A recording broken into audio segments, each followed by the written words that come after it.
안녕하세요. 두 아들을 키우고 있는 30대 후반 여자입니다. 아들 둘을 키우고 있다고 하면 다들 힘들겠다는 반응이 먼저 나오더라고요. 하지만 저는 아들 둘을 키우면서 힘들었던 적은 없어요. 오히려 저를 힘들게 만든 건 인간관계였던 것 같아요. 인생의 갈림길에서 어떤 선택을 하느냐에 따라 책임이 생기지 않습니까? 그래서 저는 지금 제 선택으로 만들어진 지금 인생이 마음에 들어요.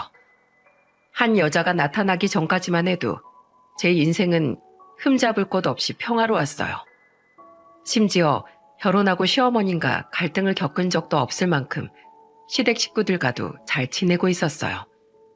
이런 저의 행복한 일상을 깨버린 사람은 다름 아닌 동서였습니다. 가족끼리 이래도 되나 싶을 만큼 앙숙이 따로 없었어요. 동서랑 서로 앙숙이 될 만한 일이 뭐가 있을까 싶으시죠? 제가 꼰대라서 동서 행동이 못마땅했던 건 절대 아니에요. 아마 제 사연 들어보시면 저런 동서랑 얼굴 보고 사는 것도 대단하다고 하실 겁니다. 제 사연 한번 잘 들어봐 주세요. 원래 제 성격은 무던한 편이랍니다. 어릴 때부터 저는 아닌 것 같은 일에는 섣부른 기대를 안 하는 타입이었어요. 그래서 저는 공부에 큰 흥미가 없어서 대학교도 진학을 포기했습니다. 그런데 그런 저의 선택을 보고 부모님은 걱정하시듯이 말하셨어요. 소양아, 형편 신경 쓴다고 대학 포기하는 거야? 학교 선생님한테 전화 왔어. 네가 대학교 원서 안 쓴다고 했다며? 집안 형편을 왜 네가 신경 써? 아니야, 나 정말 더 공부하기 싫어서 그런 거야. 오빠는 공부 잘했으니까 대학교 가는 거고 난 공부도 못했는데 대학교 가서 뭐해. 그래도 요즘 세상에 대학교 졸업장이라도 있어야 살지. 내가 지금 대학교 가도 명문대 졸업장 받을 수 있는 것도 아니잖아. 대학교 졸업장만 있다고 되는 게 아니야. 나도 내 인생 잘 살고 싶어서 내린 결정이야. 그러니까 엄마도 내 선택 이해해줬으면 좋겠어. 나 정말 공부에 소질이 없어. 고등학교 때도 공부 못한 내가 대학교 간다고 갑자기 공부 잘하겠어? 우리 소양이가 엄마 생각보다 많이 성숙하네. 그래, 네 선택대로 해. 엄마는 우리 소양이 믿어. 고마워, 엄마. 우선 취업하면서 일하다가 배우고 싶은 거 있으면 그때 학원이라도 다녀볼게. 이렇게 똘똘하고 야무지니까 소양이는 회사 다니면서도 다 잘할 수 있을 거야. 저는 고등학교 졸업 후 곧장 취업을 하려고 했어요. 그런데 아무래도 엄마는 요즘 너도 나도 다 가는 대학을 딸이 안 간다고 하니까 걱정하셨던 거예요. 하지만 저는 공부도 못하는데 대학교에서 등록금을 쓰고 싶지 않았어요. 한두 푼도 아닌데 제가 그런 돈을 대학교에 쓰는 건 낭비 같았거든요. 큰오빠, 저 여동생 이렇게 3남매였지만 큰오빠는 워낙 공부를 잘했던 사람이었어요. 학원이나 과외를 안 해도 혼자서 공부를 찾아서 하는 사람이었죠. 그래서 저는 대학교는 큰오빠 같은 사람이 가는 거라고 생각했어요. 그렇게 저는 고등학교 졸업 후 대기업 생산직으로 일하게 된 겁니다. 제가 첫 출근하던 날 아버지는 저한테 걱정스러운 목소리로 말하셨어요. 소양아, 출근했다가 힘들고 아닌 것 같으면 아빠한테 전화해. 무슨 일 있으면 꼭 전화해. 걱정 마. 아빤 내가 무슨 애인 줄 알아. 내 걱정하지 마. 이제 막 고등학교 졸업한 딸이 출근한다는데 세상에 어떤 부모가 걱정 안 하겠어? 항상 우리 소양이 믿으니까 꼭 아빠한테 전화해. 무슨 일 없어도 자주 전화 좀 해. 알겠어. 우리 아빠 하여튼 못 말려. 아버지는 제가 첫 출근하던 날 걱정이 많으셨어요. 어려 보이는 딸이 출근하니까 걱정이 많으셨던 거예요. 제가 대기업 생산직으로 입사하면서 기숙사에 들어갔기 때문에 아버지는 제 걱정에 밤잠까지 설칠 정도로 저를 걱정하셨다고 했어요. 그래서 첫 출근을 했던 날 저는 퇴근하자마자 아버지께 전화를 걸었습니다. 아빠, 나 퇴근했어. 처음 해보는 거라 어려워 보이더라. 그래도 여기 선배들이 잘 알려줘서 금방 배울 수 있을 것 같아. 그랬어? 아유, 힘들거나 어려운 일 시키는 건 없고 누가 괴롭히진 않어? 누가 괴롭혀. 그런 거 하나도 없어. 그리고 회사가 커서 그런지 일도 쉽게 배울 수 있게 잘 알려줘. 걱정하지 마. 아빠 내 걱정하다가 주름살 하나 더 늘어나겠다. 속상해서 그렇지. 아빠가 조금 더 능력이 좋았으면 우리 딸 이런 고생 안 했을 것 같아서 그래. 아빠가 미안하다. 자식 3명 다 잘 키우고 싶었는데 내 능력이 안 되네. 아빠, 나 정말 공부하기 싫어서 온 거야. 아빠가 능력 없어서 온 게 아니라 내가 공부 못해서 온 거라고. 공부 못한다고 평생 놀고 먹을 수도 없잖아. 그러니까 아빠 그런 생각하지 마. 난 지금 만족해. 그래, 소양아. 잘 지내고 있어. 집에 자주 와? 알겠지? 아, 그리고 아빠가 네 통장으로 용돈 좀 보냈어. 비상금으로 꼭 가지고 있어. 사람은 항상 돈이 좀 있어야 돼. 내가 정말 아빠 때문에 못 산다. 알겠어. 걱정 마. 내가 주말마다 자주 갈게. 아버지는 정말 걱정이 많으셨어요. 그 후로도 누가 괴롭히지 않는지, 밥은 입에 맞는지, 혹시 아픈 곳은 없는지 자주 전화를 하셨습니다. 누가 보면 제가 외국에 나와 있는 줄 오해할 정도였어요. 저는 이때만 해도 아버지가 괜한 걱정을 하는 거라고 생각했는데 제가 자식을 낳아보니까 아버지 마음이 이해가 가더라고요. 그런데 아버지 걱정과 달리 저는 정말 잘 지내고 있었죠. 심지어 저는 여기서 일하다 인생을 함께할 동반자인 남편도 만났거든요. 남편은 낯선 환경에서 의지할 수 있는 듬직한 사람이었습니다. 남편과 저는 회식 자리에서 가까워졌어요. 그날 저는 회식 자리에서 피곤하길래 먼저 나왔죠. 다시 기숙사를 가려고 했는데 남편이 저를 따라 나온 겁니다. 같이 회식하다가 가까워진 저한테 궁금한 듯 물었어요. 소양 씨, 왜 이렇게 일찍 가요? 이 차는 더 맛있는 거 먹으러 간다고 하던데? 전 좀 피곤해서요. 내일도 일찍 출근해야 돼서 먼저 가보려고요. 근데 형진 씨도 그냥 나오신 거예요?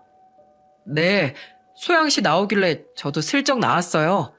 이 차에 더 맛있는 거 먹는다고 하던데 그냥 더 이따가 오시지 그랬어요. 나중에 소양 씨랑 더 맛있는 거 먹으러 가면 되잖아요. 회식 때 맛있는 거 못 먹은 사람끼리 더 맛있는 거 먹으러 가는 거 어때요? 저희 둘만요? 일하는 것도 힘든데 우리 맛있는 거 먹으러 가요. 내가 막둥이 여동생이 있어서 그런가 소양 씨가 꼭 여동생 같아서 챙겨주고 싶어서 그래요. 아, 그러셨구나. 저도 큰오빠가 있어요. 잘 됐네요. 그럼 오빠 동생 사이로 편하게 지내요. 기숙사에서 오래 지내다 보면 은근 외롭거든요. 저는 그렇게 남편과 편한 오빠 동생 사이로 가까워지기 시작했습니다. 하지만 이건 다 남편이 저와 가까워지기 위한 전략이었던 거예요. 그때는 일 시작한 지 1년쯤 됐을 때였는데 그쯤 되니까 저도 생각이 많아지더군요. 심적으로 힘든 시기에 나타난 남편은 저한테 힘이 많이 됐어요. 쉬는 날 같이 드라이브 겸 타지로 가서 맛있는 음식을 먹기도 했습니다. 그러다 보니까 남편과 가까워지기 시작했고 저희는 오랜 시간 알고 지내다가 30쯤에 연인으로 발전하게 된 거예요. 연애하던 시절 저는 남편한테 월급 관리에 대해서 물어봤어요. 그러자 남편은 의외의 대답을 내놨습니다. 난 요새 여동생 학비 내주고 있어. 월급도 올랐으니까 그 정도는 해주고 싶어서. 정말? 대단하다. 오빠보다 12살이나 어린 동생이라 그런가? 그렇지. 여동생이 늦둥이라 괜히 좀 챙겨주게 되는 게 있더라. 자식 나오면 이런 기분이려나? 내가 30 초반인데 여동생은 아직 대학생이잖아. 진짜 어리긴 하다. 오빠가 어깨가 무겁겠는데? 그래도 잘 따르고 엄청 착해. 나중에 내가 정식으로 소개해 줄게. 저도 여동생이 있었지만 저는 여동생과 나이 차이가 많이 나진 않았어요. 그래서 남편이 늦둥이 여동생 챙기는 마음도 이해가 가더라고요. 그렇게 저는 결혼 전에 신우를 남편과 같이 만났던 적이 있었어요. 셋이 만난 자리에서 신우는 밝은 목소리로 말했습니다. 전 집에 오빠들만 있어서 언니 있는 친구들이 너무 부러웠거든요. 아, 그랬어요? 그럼 그냥 나한테도 언니라고 불러요. 정말요? 저 너무 좋아요. 나랑은 7살 차이 나잖아요. 편하게 언니라고 불러요. 우와, 나도 언니 생겼네. 언니 말 편하게 해요.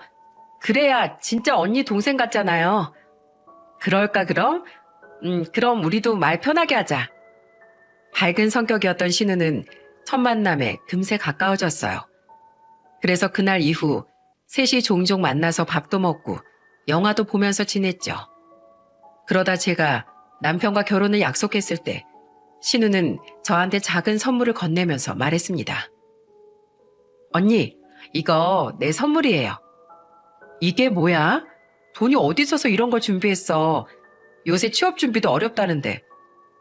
그동안 너무 밥을 많이 얻어먹어서 내가 정말 언니한테 꼭 해주고 싶었어요. 비싼 것도 아니에요. 나중에 취업하면 진짜 좋은 거 해줄게요.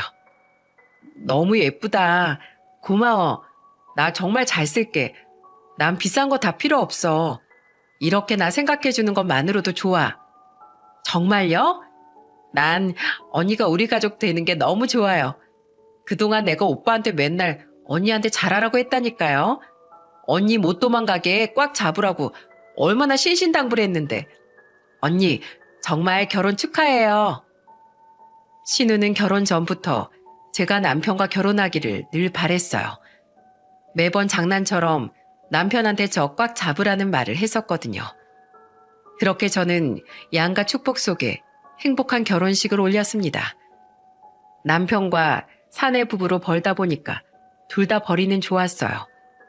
그래서 부모님 도움 없이 저와 남편 둘만의 힘으로 시작할 수 있었습니다. 그래서 결혼 후 어머님은 신혼집에 오셨다가 그런 저를 보면서 무척 기특해 하시면서 말씀하셨어요. 내가 이렇게 야무진 며느리 볼 줄 누가 알았어? 제가 취업을 일찍 해서 그런지 배운 게 많아요. 괜히 허례허식 챙긴다고 이것저것 욕심내면 헛돈만 나가더라고요.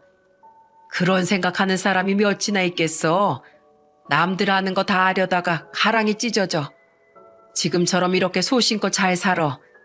난 이런 며느리 볼 수 있어서 정말 마음이 좋아. 형진 아빠가 이렇게 잘 사는 걸 보고 갔으면 좋았을 텐데.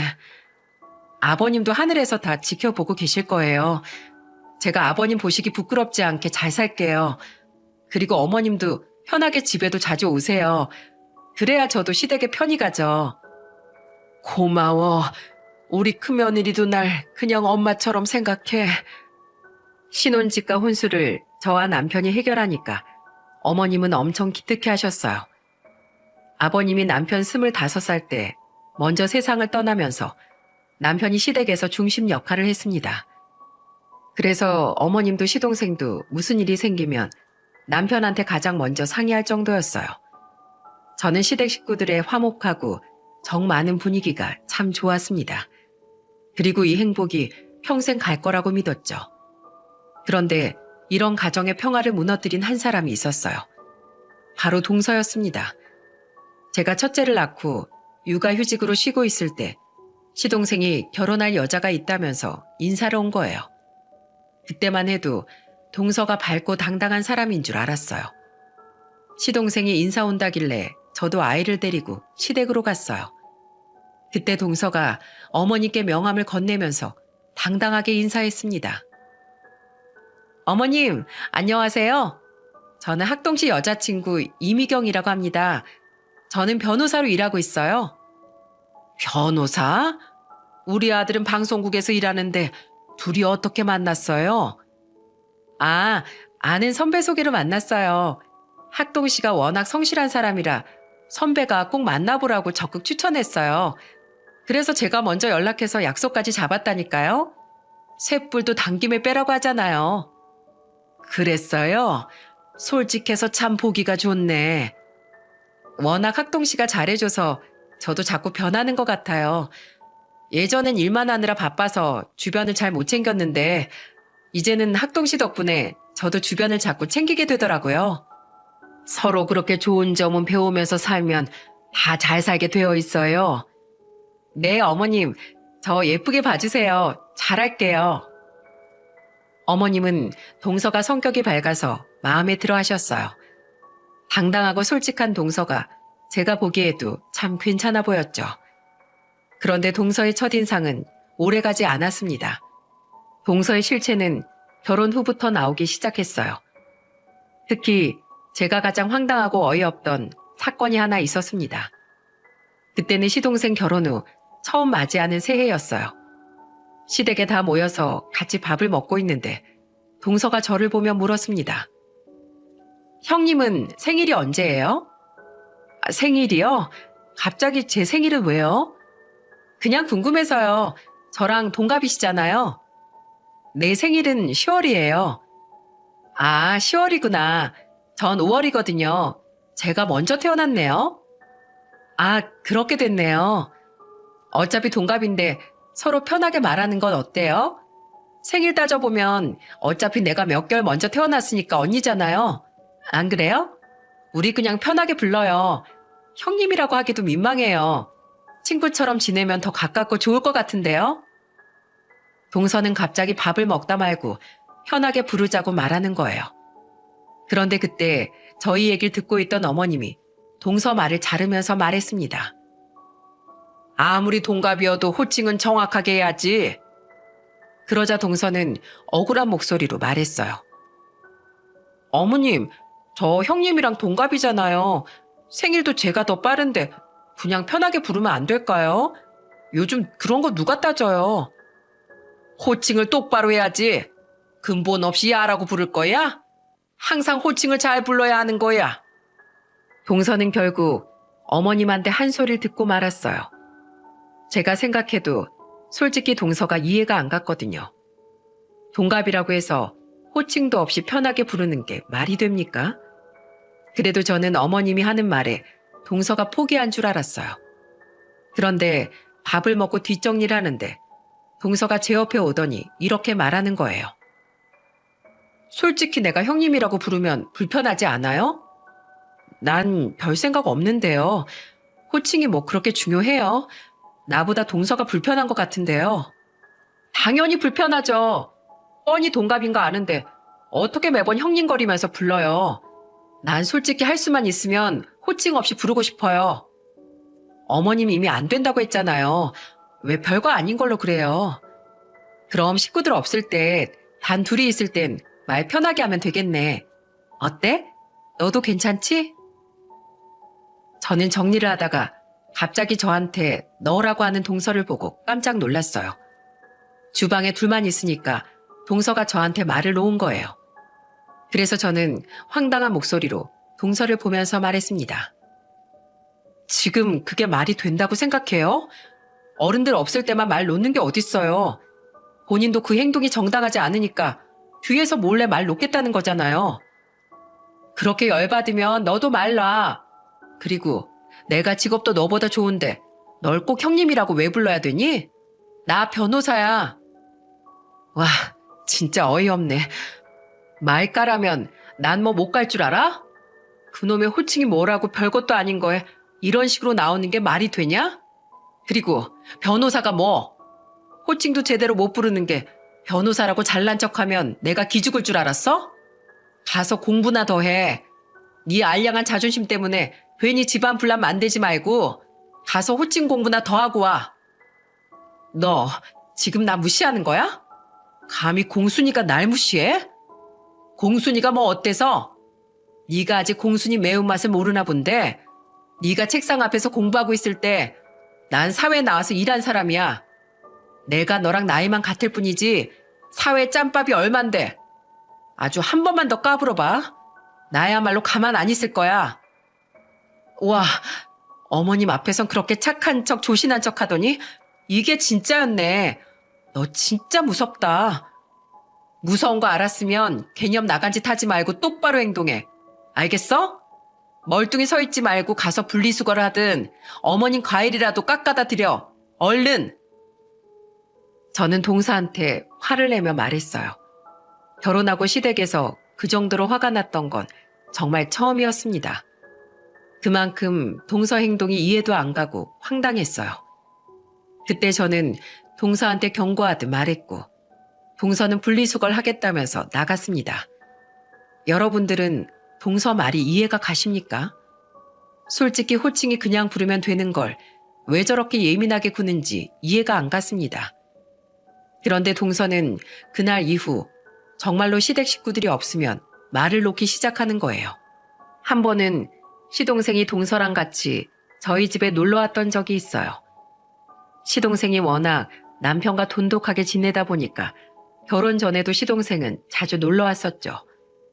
그날 시동생과 동서, 남편, 그리고 저까지 간단하게 맥주를 마시고 있었어요. 그런데 동서가 술이 좀 들어갔는지 이런 말을 하는 거예요. 소양아, 우리 친구 먹자.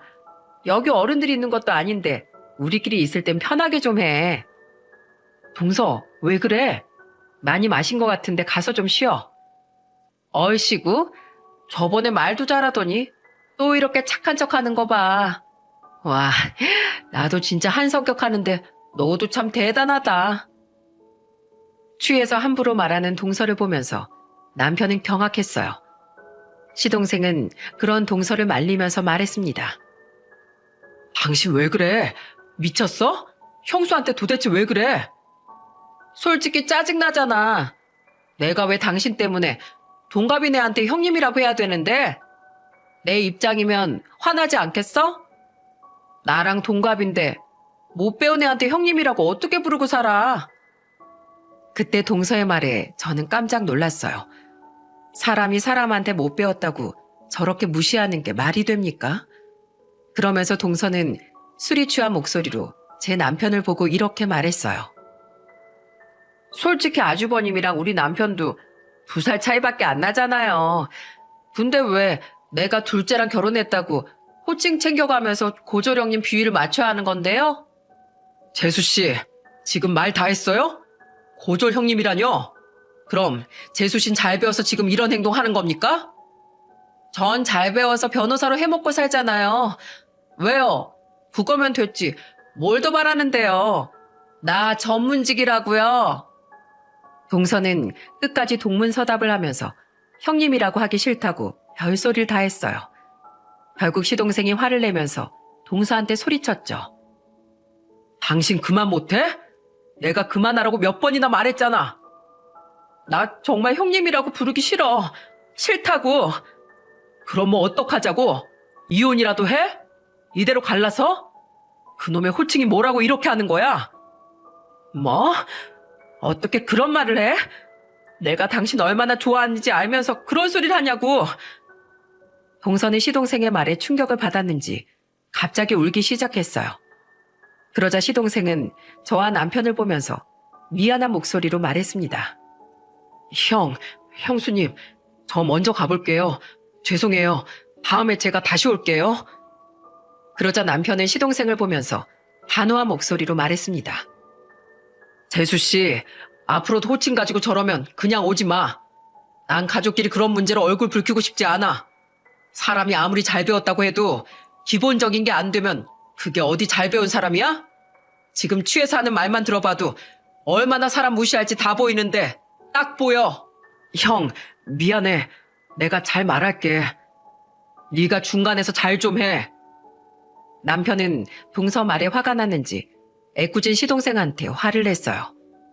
그때 시동생 부부가 떠나자 남편은 저한테 걱정하는 목소리로 말했습니다. 당신 괜찮아? 놀란 거 아니지? 괜찮아. 그리고 동서 말은 저렇게 해도 나한테 찍소리도 못해. 저번에 내가 한 방 먹여줬어. 진짜? 둘이 또 무슨 일이 있었어? 나한테 말하지 그랬어. 일 생길 때마다 당신한테 말하면 괜히 형제 사이만 나빠지지. 그리고 나 저런 말에 상처 안 받아. 나도 내 인생에 떳떳한데 저런 말에 상처를 왜 받아. 그러니까 너무 걱정하지 마. 나 진짜 장가 하나 잘 갔어. 내 인생에서 가장 잘한 게 당신이랑 결혼한 거라니까. 그걸 이제 알았어? 그러니까 당신은 나한테 잘해. 남편은 혹시나 제가 동서한테 상처받을까봐 걱정하는 것 같았어요. 하지만 저는 원래부터 저런 말에 상처받아본 적이 없어요. 제가 제 선택으로 대학교 진학을 포기했고 대다수의 사람들보다 못 배운 것도 맞으니까요. 하지만 제가 공부는 좀 덜 했을 뿐 인생의 지혜는 남들보다 더 많다고 생각했거든요. 제가 화난 건 하나였어요. 사람이 기본적인 것도 안 지키고 사는 게 맞는 겁니까? 호칭은 정말 가족 사이에서 가장 기본적이라고 생각했기 때문에 동서 행동을 이해할 수 없었어요. 그렇게 몇 주 뒤에 시동생이 집으로 찾아왔더군요. 그러더니 걱정 가득한 목소리로 남편한테 말했습니다. 형은 결혼하고 더 잘 사는 것 같은데 난 결혼하고 폭탄 끌어안고 사는 것 같아. 왜? 무슨 일이야? 설마 또 재수 씨야? 지금 일하는 로펌도 3번째 옮긴 거야. 어쩜 그렇게 가는 곳마다 싸우고 나오는지 모르겠어. 맨날 집에 오면 이 사람이 싫다, 저 사람도 싫다 투덜거리는데 이젠 아주 듣기도 지쳐. 어느 정도길래 그래? 재수 씨 그냥 보기엔 당당하고 자기 일 열심히 할 것 같은데 그 정도란 말이야? 형, 말도 마. 2번째 다녔던 로펌에서는 같이 일하는 변호사가 마음에 안 든다고 물까지 뿌리고 나왔어. 뭐? 사람한테 물을 뿌려? 그건 너무 화풀이 하는 거 아니야? 자기 마음대로 일이 안 풀리면 꼭 저런다니까. 아유, 너도 걱정 많겠다. 살다 보면 달라지긴 하려나. 난 더도 말고 덜도 말고 형수 반만 닮았으면 소원이 없겠다. 시동생은 괴팍한 동서 성격에 지쳐 보였어요. 저도 동서 성격이 저 정도인 줄은 몰랐는데 들어보니까 정말 심각하더군요. 그렇게 시간이 좀 흘러서 저는 둘째를 낳아서 키우고 있었어요. 동서도 그 사이 예쁜 딸을 낳아서 시동생과 세 식구 살고 있었습니다. 동서가 딸을 낳았을 때 시동생은 남편을 보면서 말했어요. 그래도 애 키우다 보면 성격도 달라지겠지. 지금도 우리 집사람 애기 돌보느라 정신없어.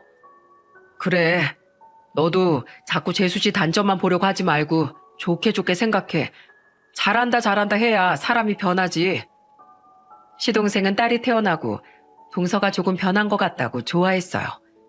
하지만 이건 다 잠깐이었습니다. 저도 동서가 아이를 키우면서 달라질 줄 알았는데 사람 본성이 잘 안 변하더라니까요. 이걸 어떻게 알게 됐는지 아십니까? 동서가 아이를 낳고 자기 이름으로 개인 변호사 사무실을 차린 거예요. 그래서 개업식에 시댁 식구들만 초대했던 적이 있었어요. 저랑 남편은 2 아들을 데리고 개업식에 갔죠. 그때 저희 부부는 동서 개인 사무실에 갔다가 입을 다물지 못했어요. 어찌나 화려하던지 정말 동서가 변호사로 성공한 줄 알았다니까요. 바닥부터 벽은 온통 대리석이고 책상과 의자도 다 비싸 보였어요. 어머님도 동서 사무실을 보고 놀란 목소리로 물었습니다. 너 이런 사무실이 유지가 가능한 거냐? 무슨 사무실이 운동장 같네. 어머님, 저 변호사예요. 이 정도 문제 없어요. 그리고 의뢰인들도 사무실을 잘 갖춰놔야 온다니까요. 그래, 네 능력 좋으면 이런 거 차려놓는 것도 나쁘지 않지. 사무실이 아주 멋있네. 동서 변호사 사무실을 두리번거리면서 어머님은 감탄했어요. 저와 남편도 넓고 화려한 동서 사무실에 깜짝 놀랐죠. 그러다가 제가 잠깐 화장실을 다녀왔는데 동서가 저를 따라온 거예요. 그러더니 저를 보고 비아냥거리며 말하더군요. 야, 내 사무실 어때? 내가 저 정도야. 너랑은 급이 다르다고. 또 그 급타령이야? 그래, 너 잘났다. 뭐야? 너 지금 나 놀려? 부러우면 솔직히 부럽다고 해. 괜히 아닌 척하는 게 더 불쌍해 보여. 내가 널 왜 부러워해? 너야말로 기본이나 하고 살아. 꼭 너처럼 기본도 안 되어 있는 애들이 자기 발등 자기가 찍던데 너도 조심해. 야, 너 지금 개업식 와서 초치는 거야? 너 미쳤어? 미친 건 너지. 너야말로 호칭 똑바로 해. 이제 딸도 키우는 엄마가 유치하게 살고 싶냐? 애 생각 좀 해. 애가 뭘 보고 배우겠니? 네가 뭔데 내 새끼 걱정이야? 너 하는 걸 좀 봐. 걱정 안 하게 생겼나? 네 딸한테 똑같이 가르쳐줘봐. 동갑이면 아무한테나 막 말 놓고 야, 너 거리라고. 그렇게 당당하면 네 딸한테도 너 하는 거 똑같이 가르쳐. 이게 진짜? 너 가만 안 둘 거야. 두고 봐. 어이구, 그래. 내가 아주 무서워서 오금이 저린다. 제발 뭘 좀 보여줘봐. 제가 비아냥거리면서 말하니까 동서는 저를 노려보기까지 했어요. 정말 너무 유치해서 웃기더라고요. 그래도 저는 남편과 동서 개인 사무실을 보고 집으로 가는 길에 감탄하기도 했어요. 남편은 저한테 이런 말을 했습니다. 난 학동이가 맨날 재수 씨가 화만 내고 로펌 옮겨 다닌다고 하길래 일을 어떻게 하나 싶었는데 그래도 잘하나 봐. 개인 사무실까지 떡하니 차린 거 보니까 대단하네. 그러게 나도 사무실이 너무 화려해서 깜짝 놀랐지 뭐야. 역시 변호사는 변호사야. 그래도 저렇게 일이라도 잘하니까 다행이다. 저는 남편과 집으로 가는 길에 새삼 동서가 능력 있는 변호사구나 생각하기도 했어요. 그런데 이런 감탄도 그리 길게 가지 못했습니다. 동서가 변호사 사무실을 개업하고 8개월쯤 지났을 때 시동생이 술을 한 잔 걸치고 온 거예요. 그래서 남편은 시동생을 보고 놀라면서 말했습니다. 야, 넌 재수 씨가 개인 사무실까지 차려놓고 일하는데 표정이 왜 그래? 꼭 집안에 우환이 잔뜩 낀 사람처럼 왜 그러고 다녀? 아휴, 형, 변호사도 잘 돼야 좋은 거야. 그 사무실 다 대출이야, 대출. 자기 변호사니까 대출 잘 나온다고 무리해서 차린 거라니까. 다 대출이라고? 에이, 그래도 일하면서 갚으면 금방 갚겠지. 일을 잘해야 갚지. 다 어떻게 갚으려고 하는지 모르겠어. 처음엔 그냥 작게 하자고 해도 말도 안 들어. 근데 8개월 만에 일하던 사무장이 도망가 버려서 지금 업무도 꼬이고 난리도 아니래. 일하던 사무장이 왜 도망가? 일하는 사람이 그렇게 도망가도 되는 거야? 남편은 궁금해서 시동생한테 이것저것 물었어요. 그러자 시동생은 소주를 한 잔 더 마시더니 한숨을 내쉬면서 말했습니다.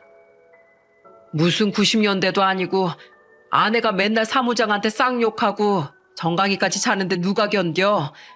요즘 시대 그런 사람이랑 누가 일해? 신고만 안 당해도 다행이겠어. 같이 일하는 사람한테 왜 그래? 소송에서 지면 화풀이 하는 거야. 자기가 변호 제대로 못한 거면서 사무장을 쥐잡듯이 잡았나 봐. 근데 엊그제 소송 또 졌으니까 그 사무장이 또 난리치게 뻔해서 도망친 거야. 아주 야반도주 하듯이 도망쳤더라. 저는 같이 일하던 사람이 야반도주했다는 말에 경악했어요. 아무리 성질이 더러워도 공과 사는 구분해야 하는 거 아닙니까? 그때만 해도 우리 부부는 역시 변호사는 다르다고 감탄했는데 동서 실체에 정말 놀라울 뿐이었어요. 그래서 저는 시동생을 보면서 걱정스럽게 물었습니다. 그래도 소송은 많이 들어오는 거 아니에요? 그렇게만 들어와도 금방 대출 다 갚을 수 있을 거예요. 형수님, 개업하고 처음엔 많았는데 지금은 승소율이 20%도 안 되니까 그마저도 별로 없어요. 승소율이 20%요? 뭘 어떻게 하길래 그래요? 소송 10번 중에서 2개 정도 승소하고 8번은 패소해요.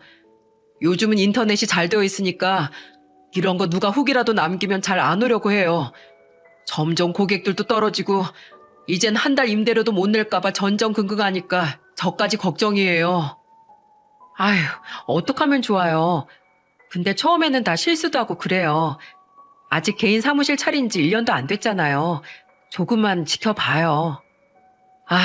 1년도 안 됐는데 벌써 사무장이 도망간 거 보니까 앞으로가 더 걱정이에요. 정말 걱정을 안 할래 안 할 수가 없어요. 지금 그냥 빚 좋은 개살구라고요. 시동생은 근심 가득한 얼굴로 술을 마셨어요. 그걸 보니까 저도 마음이 안 좋았습니다. 그래도 저는 곧 괜찮아질 거라고 생각했어요. 개인 사무실은 처음이니까 동서가 방황하는 걸 수도 있다고 생각했죠. 하지만 동서는 결국 어떻게 됐는 줄 아십니까? 몇 년 버티더니 결국 임대료를 못 견디고 폐업을 하고 만 거예요. 대충 어떤 상황인지 알고 있으니까 시동생이 걱정되긴 했어요. 그러다가 어머님 생신이라서 시댁에 모두 모였던 날 어머님이 동서를 보면서 걱정하는 목소리로 말했습니다. 너 사무실 폐업했다면서? 그렇게 잘 차려놓고 왜 더 안 하고 접는 거야? 저 아는 지인 변호사 사무실에서 같이 일하기로 했어요. 어머님 걱정 마세요. 저 변호사예요. 어머님 가게에 진상 오면 저한테 말하세요. 제가 법으로 매운맛 좀 보여줄게요. 어머님은 동서의 실체를 전혀 모르고 계셨어요.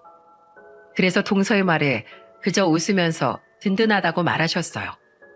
어머님이 꼬리곰탕 식당을 운영하셨기에 동서 말이 든든하셨을 것 같았어요. 그래서 저도 동서를 보면서 웃으며 말했습니다. 어머님, 든든하시겠어요. 동서 무서워서 어디 진상 손님은 근처도 못 오겠는데요? 저는 어머님과 같이 웃었어요. 그런데 잠시 뒤 동서가 주방에 있는 저한테 오더니 신경질적으로 말하는 겁니다. 너, 나 동정하는 거야? 변호사 전문직이라 개인 사무실 없어도 잘 나가. 너 같은 공순이랑은 급이 다르거든? 야, 요즘 변호사가 다 똑같은 줄 알아? 변호사가 변호사다워야 돈을 벌지. 생각을 좀 넓게 가져. 그런 편협한 생각으로 사니까 소송에서 지기만 하지. 저는 그렇게 말하고 거실로 얼른 도망쳤어요. 솔직히 요즘 변호사들 다 잘 버는 것도 아니에요. 워낙 변호사가 많으니까 한 달에 200만 원 겨우 버는 변호사도 많습니다. 그런데 계속 저렇게 도발하니까 저도 참을 수 없어서 했던 말이었어요.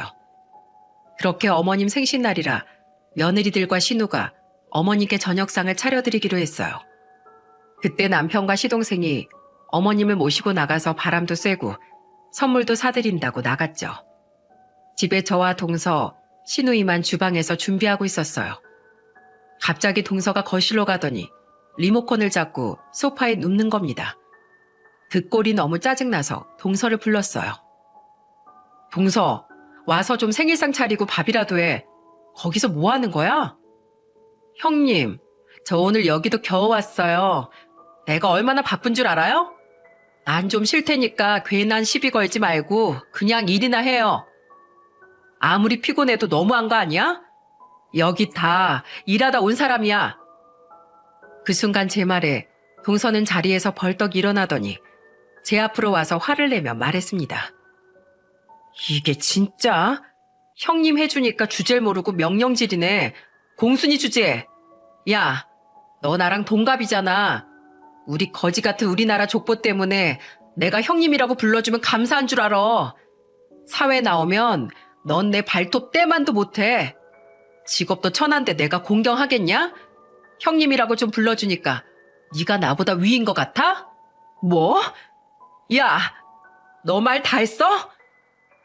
저는 너무 화가 나서 들고 있던 행주를 식탁에 던지면서 소리쳤습니다.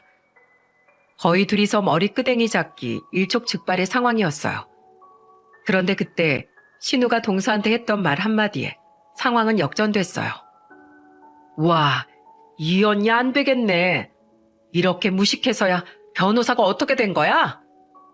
야, 뭐야? 너 지금 나한테 그런 거야? 나보다 12살이나 어린 게?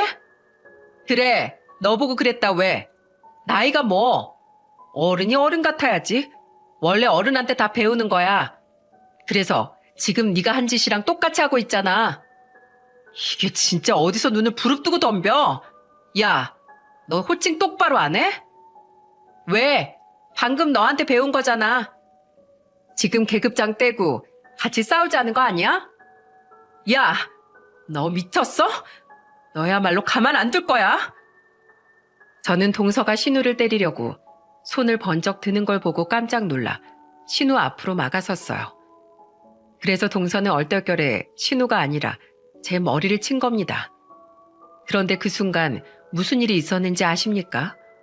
바로 외출했던 어머님과 시동생 남편이 문을 열고 들어온 겁니다. 그때 동서가 저를 때린 걸 보고 시동생이 고함을 지르며 소리쳤어요. 당신 미쳤어? 넌 진짜 구제불능이다. 여보, 그게 아니라 난 아가씨랑 말하고 있었는데 형님이 끼어든 거야. 동서 말에 저는 기가 막혔어요. 그때 신우가 시동생을 보면서 말했습니다. 오빠, 세원이가 먼저 야, 너 거리고 반말했어.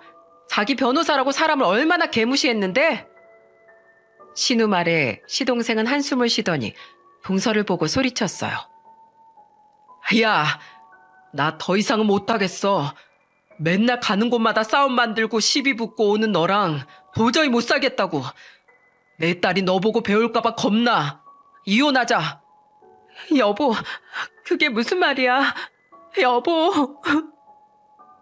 동서는 울면서 매달렸어요. 그러자 어머님이 동서를 보고 고함을 치며 말씀하셨죠. 내가 너 손윗 사람한테 그러지 말라고 했지? 집에서 새는 바가지 밖에서도 샌다고 했어, 안 했어?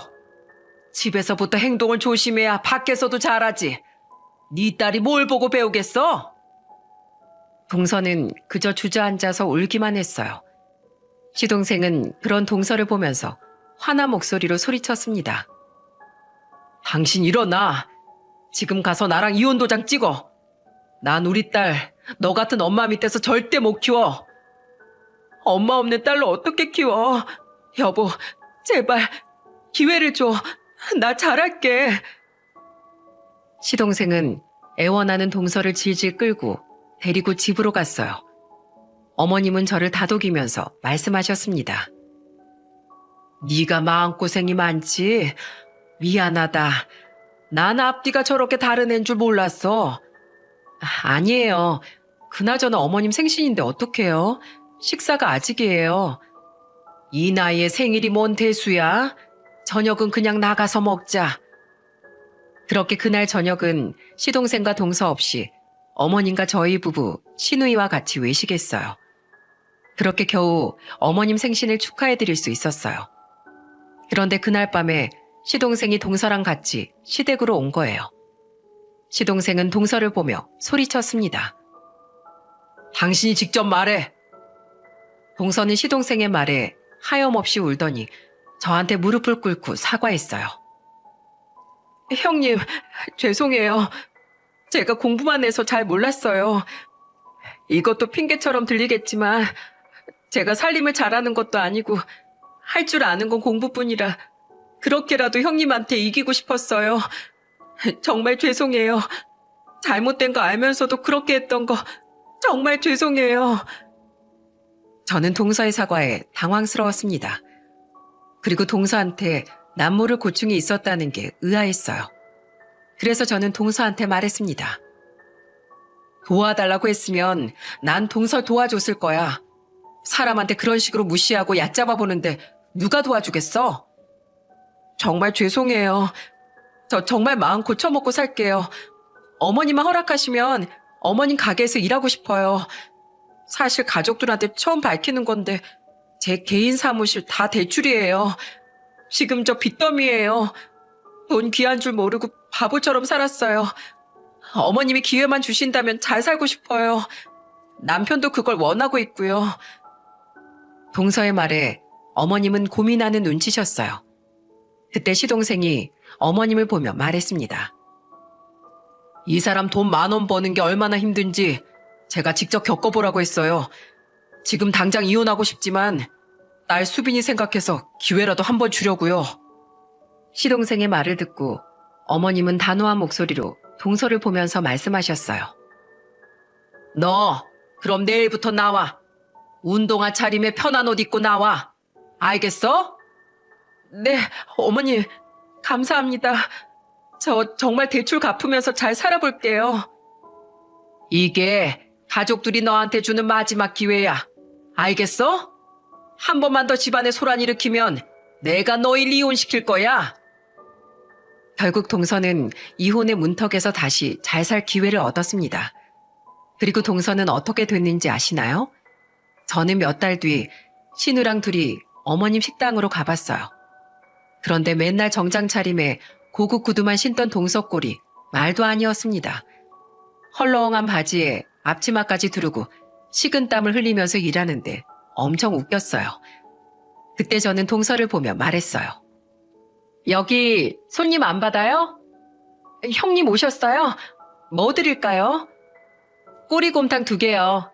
그리고 맥주도 1병 줘. 근데 동서, 이거 테이블에 이게 뭐야? 이렇게 더러우면 손님들이 밥을 어떻게 먹어? 금방 닦을게요. 그러자 동서는 허둥지둥 식탁을 닦았어요. 그리고 주문을 받은 동서는 저희가 주문한 꼬리곰탕을 접수했습니다. 그런데 한참이 지나도 맥주가 안 나오길래 동서한테 신우가 소리쳤어요. 여기 맥주는 왜 안 나와요? 맥주 사러 가신 거예요? 아가씨, 잠깐만요. 동서는 허둥지둥하면서 맥주를 가져왔어요. 어리둥절한 표정으로 일하는 동서를 보면서 어머님과 신우랑 얼마나 웃었는지 모릅니다. 저는 동서를 보기 전까지 사람은 절대 안 변한다고 생각했어요. 하지만 동서가 달라진 모습을 보여주니까 사람도 달라질 수 있구나 믿음이 가네요. 그래도 방심하면 동서가 또 언제 옛날처럼 달라질지 모른다고 생각하긴 해요. 그런데 시동생도 한 번만 더 개념 없이 행동하면 바로 이혼이라고 했기 때문에 또 변하진 않을 것 같네요. 생각보다 동서는 딸에 대한 사랑이 깊거든요. 그리고 제가 이 집안의 맏며느리로서 시댁이 올바른 길로 갈 수 있도록 중심을 잘 잡으려고 합니다. 동서가 약점을 인정하고 가족들한테 손 내민 순간 기적이 일어난 거예요. 미운 오리 새끼 같았던 동서가 이렇게 달라질 줄 누가 알았겠습니까? 그래서 이런 사연을 보내게 된 이유도 가족 간의 믿음이 얼마나 중요한지 꼭 알려드리고 싶어서예요. 믿음을 주고 신뢰를 쌓으면 더 좋은 관계로 발전할 수 있는 것 같습니다. 지금은 시동생 부부와 저희 집에서 같이 밥도 먹을 만큼 잘 지낸답니다. 조금 더 이해해보려고 노력해보면 좋은 시절이 올 거예요. 긴 제 사연 들어주셔서 정말 감사드려요. 연말 행복한 시간 보내시길 바랍니다.